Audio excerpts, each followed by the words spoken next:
Hi friends, welcome to spicy cooking channel. இன்றைக்கி நம்ம வீடியோவில் என்ன செய்ய போகிறோம்னு தானே பார்க்குறீங்க. தக்காளி சாதம் தாங்க நம்ம செய்ய போகிறோம். அதாவது எவ்வளோ குயிக்காக ரெடி பண்ண போகிறோங்கிறத தான் நம்ம இதில் பார்க்க போகிறோம். ரொம்ப கம்மியான இன்க்ரீடியன்ஸை வச்சு நம்ம இந்த ரெசிபி செய்ய போகிறோம். ரொம்ப மைல்டான காரத்தில் இருக்கும், யார் வேணாலுமே சாப்பிட்லாம். டேஸ்ட்டு ரொம்ப சூப்பராக இருக்கும். லஞ்ச் பாக்ஸுக்கும் பசங்களுக்கு இந்த மாதிரி நம்ம செஞ்சு கொடுக்கலாம். சட்டுன்னு நமக்கு ஒரு 10 மினிட்ஸில் வேணும் அப்படின்னு நீங்கள் நினச்சிங்கன்னா இந்த ரெசிபியை ட்ரை பண்ணி பாருங்கள். இப்போ வாங்க வீடியோக்குள்ளே போகலாம். தக்காளி சாதத்துக்கு தேவையான பொருள் என்னென்னு பார்த்துடலாமா. ஒரு பெரிய வெங்காயத்தை நறுக்கி எடுத்து வச்சுருக்கேன். 2 பெரிய தக்காளியை நான் நறுக்கி எடுத்து வச்சுருக்கேன். கொஞ்சமாக புதினா, கொஞ்சமாக கொத்தமல்லி, 2-3 பச்சை மிளகாய் காரத்துக்கு, 1 ஸ்பூன் இஞ்சி பூண்டு பேஸ்ட்டு, 2 ஏலக்காய், 2 பட்டை, 1 கிராம்பு, இவ்வளோ தான் தேவைப்படும்.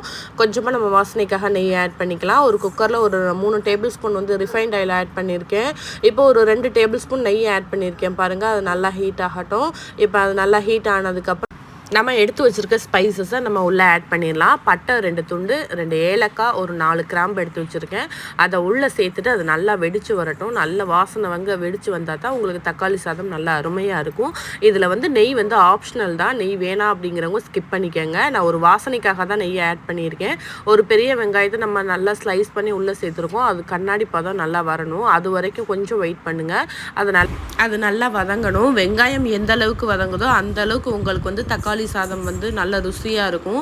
இந்த பதார்த்தம்னு கிடையாது, எல்லா பதார்த்தமுமே வெங்காயம் நல்லா வதங்கணும். அப்போ தான் உங்களுக்கு அந்த ரெசிபி சூப்பராக இருக்கும். இப்போ இந்த கடையில் நம்ம அரிசியை ஊற வச்சுக்கலாம்.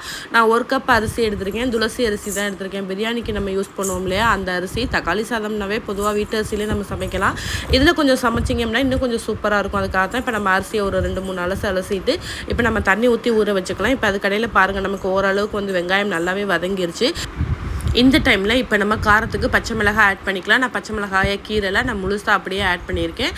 காரத்துக்கு வேணுங்கிறவங்க கீரையை ஆட் பண்ணிக்கலாம். பச்சை மிளகாய் உள்ளே சேர்த்த கையோட சும்மா 1 கைப்பிடி அளவு கொத்தமல்லி, 1 கைப்பிடி அளவு புதினா சேர்த்துருக்கேன். இப்போ 2 பழுத்த தக்காளியை நான் உள்ளே சேர்த்துருக்கேன்.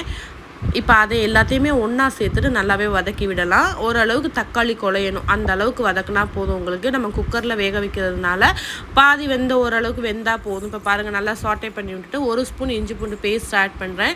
அதாவது நம்ம 1 டம்ளர் அரிசி எடுத்துருக்கிறதுனால 1 ஸ்பூன் இஞ்சி பூண்டு பேஸ்ட் கரெக்டாக இருக்கும். இப்போ இதுக்கு தேவையான அளவு உப்பை நம்ம நல்லா சேர்த்துட்டு நல்லாவே கலந்து விட்டுறலாம். தக்காளியோட ஸ்டேஜ் எந்த மாதிரி இருக்கணும் அப்படின்னா, ஓரளவுக்கு நல்லாவே குழஞ்சிருக்கணும். அப்போ தான் உங்களுக்கு அந்த புளிப்பு சுவையோட நல்லாயிருக்கும். இப்போ நம்ம இந்த ஸ்டேஜில் கொஞ்சமாக தண்ணி ஆட் பண்ணியிருக்கோம். தண்ணி எதுக்காக ஆட் பண்ணுறோம் அப்படின்னா, நம்ம இஞ்சி பூண்டு பேஸ்ட்டு சேர்த்துருக்கோம் இல்லையா, அது குக்கரில் அடிப்பிடிக்க ஆரம்பிச்சிடும். அதுக்காக தான் நம்ம தண்ணி சேர்த்துருக்கோம்.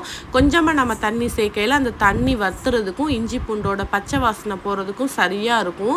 அப்போ உங்களுக்கு அடியும் பிடிக்காது, சூப்பராக உங்களுக்கு ஒட்டாமல் சாதம் வரும். அதுக்காக தான் நம்ம தண்ணி ஆட் பண்ணியிருக்கோம். இப்போ பாருங்கள், ஓரளவுக்கு நமக்கு தக்காளி ஓரளவுக்கு நல்லாவே மசிஞ்சிருக்கு.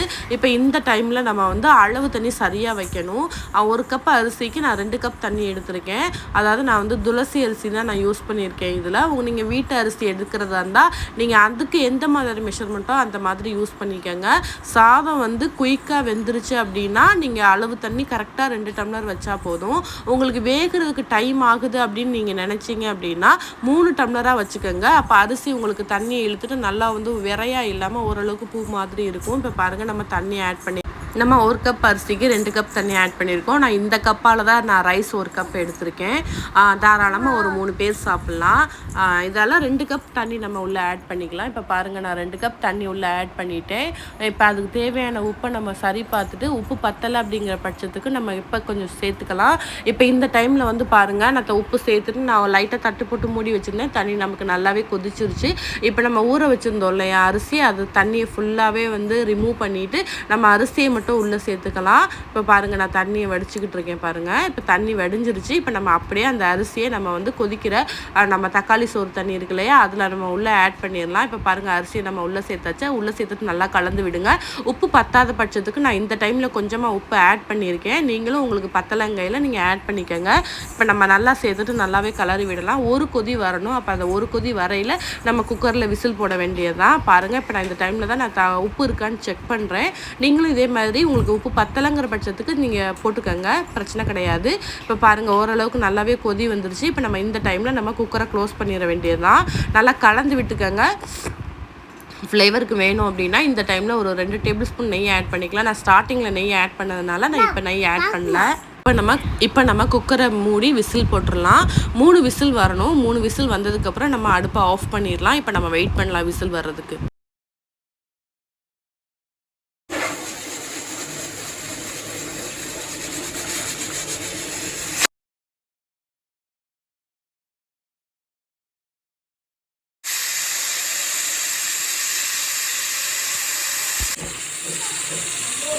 சூடான சுவையான தக்காளி சாதம் நமக்கு 10 மினிட்ஸ்லேயே ரெடி ஆயிடுச்சு. நீங்களும் இந்த ரெசிபியை ட்ரை பண்ணி பாருங்கள். என்னுடைய சேனலை லைக் பண்ணுங்கள், சப்ஸ்கிரைப் பண்ணுங்கள், சப்போர்ட் பண்ண மறந்துடாதீங்க ஃப்ரெண்ட்ஸ். ஓகே ஃப்ரெண்ட்ஸ், பாய்.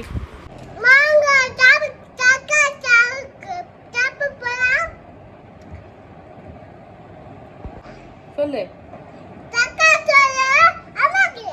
அருமையா இருக்கா?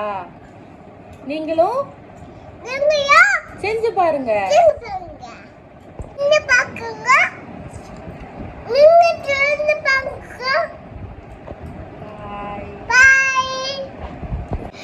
இப்போ நம்மளோட தக்காளி சோறு ரெடி ஆகிடுவாங்க. நம்ம டேஸ்ட் பண்ணி பார்த்துக்கலாம்.